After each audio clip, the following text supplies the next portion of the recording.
Emergency patient KMC hospital jaundice அவங்களுக்கு ஜாண்டிஸ்ல ரொம்ப ரொம்ப எமர்ஜென்சியா இருந்தாங்க. நான் வந்து உங்களை டீம் பிரிச்சேன். ஸோ நம்மளுடைய ஸ்ரீராம் வந்து உடனே நான் சொல்லிக் கொடுத்த கேட்டு உடனே பிளட் ரெடி பண்ணி வெங்கட் அப்படின்றவரை டொனேட் பண்ண வச்சு ஒரு உயிரை காப்பாத்திட்டாரு. ஸோ இதுதான் நான் வந்து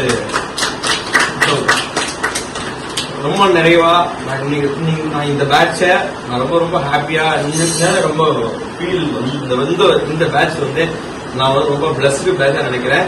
ஏன்னா நான் சொல்றதை கேட்டு உடனே ஃபாஸ்டா நீங்க பண்றதுனால தான் எனக்கு ரொம்ப ஹாப்பியா இருக்கு. ஏன்னா பிளட் சர்வீஸ் ரொம்ப கஷ்டமான சர்வீஸ்.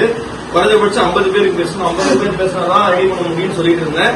அதுக்குள்ள நீங்க எல்லாருமே சேர்ந்து பண்ணது ரொம்ப ஹாப்பி. பிளஸ் ரொம்ப இனிஷியேட் எடுத்து பண்ண வெங்கட்ட பண்ண வச்ச ஸ்ரீராமுக்கு என்னோட ரொம்ப ரொம்ப ஹாப்பி. ஸ்ரீராம் ரொம்ப தேங்க்யூ ஸ்ரீராம். இங்க இருக்க எல்லாருக்கும் என்னுடைய வாழ்த்துக்கள். ஏன்னா ரொம்ப பெரிய விஷயம். தானத்தில் சேர்ந்த ரத்த தானத்தை நீங்க பண்ணிருக்கீங்க. கண்டிப்பா உங்க தலைமுறை நீங்க பண்றதுதான் நான் முன்னாடி சொல்றேன். நம்ம பண்றத எல்லாமே எங்க யாருக்கு பேசுறதுன்னா நம்மளோட அடுத்த தலைமுறைக்கு, நம்ம பிள்ளைகளுக்கு இன்னைக்கு நம்ம பண்ண ஒரு சின்ன ஹெல்ப் பார்க்கலாம். கடவுள் பார்ப்பாரு, இயற்கை பார்ப்போம். ஸோ அந்த வேலையை தான் நம்ம பார்த்துட்டு இருக்கோம். அந்த வேலையை பார்த்த நிறைவோட இந்த கிளாஸ் நான் முடிக்கிறேன். தேங்க்யூ.